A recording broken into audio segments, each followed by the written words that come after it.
আমাদের দেশের স্কানিয়া বাসগুলোর মধ্যে সব থেকে বাজে অবস্থায় চলতে দেখা যায় আগমনী স্কানিয়ার এই বাসগুলো। আগমনী এক্সপ্রেস একদম প্যাকেট অবস্থায় 4টা বাস যুক্ত করেছিল বহরে, বাট ধীরে ধীরে এদের অবস্থা এতটাই খারাপ অবস্থায় চলতে দেখা যায় যে রং চাটানো, গ্লাস ভাঙা, গ্লাস ফাটা, ওভারঅল একটা বাজে অবস্থায়। ফাইনালি যে কামব্যাকটা করতে যাচ্ছে আগমনী এক্সপ্রেস, এটা সবার আশানুরূপ একটা বিষয়। দেখতে পাচ্ছেন বাসের ফ্রন্ট ডিজাইন সব ভেঙে ফেলা হয়েছে, এখানে সবকিছু ফেলে দিয়ে নতুন প্লেট লাগানো হচ্ছে। আগমনী স্ক্যানের বাসগুলোতে আমরা লাল পেইন্ট দেখতে পেয়েছিলাম, সেই পেইন্টই রাখবে কিনা এখনও নিশ্চিত না। তবে এই কাজ শেষ হওয়ার পরে যখন পেইন্ট অ্যাপ্লাই করা হবে তখন আপনাদেরকে আপডেট দেওয়ার চেষ্টা করব। বাসের ভিতরে যে অংশটা রয়েছে সেখানেও বেশ ভালোই কাজ চলমান রয়েছে। ঈদের আগে যেহেতু বাস দুইটাকে বের করবে, পুরো দমে কাজ যেভাবে চলা দরকার সেভাবে চলতেছে।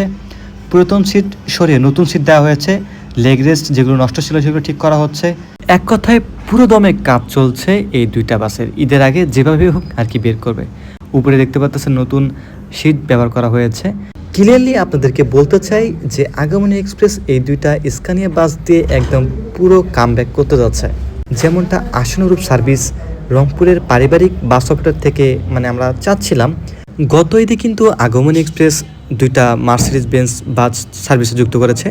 এই সামনের বাসটাও 2 ইউনিট এখানে বাস দেখতে পাচ্ছেন মার্সিডিজ বেঞ্জের, যেগুলো আগমনী এক্সপ্রেসের।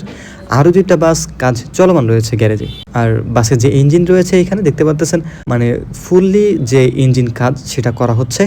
বলতে গেলে বেশ ভালোভাবে নড়ে চড়ে বসেছে আগমনী এক্সপ্রেস। আপনার কাছে কি মনে হয়, আগমনী কি পারবে পুরনো সে জায়গায় ফিরে যেতে?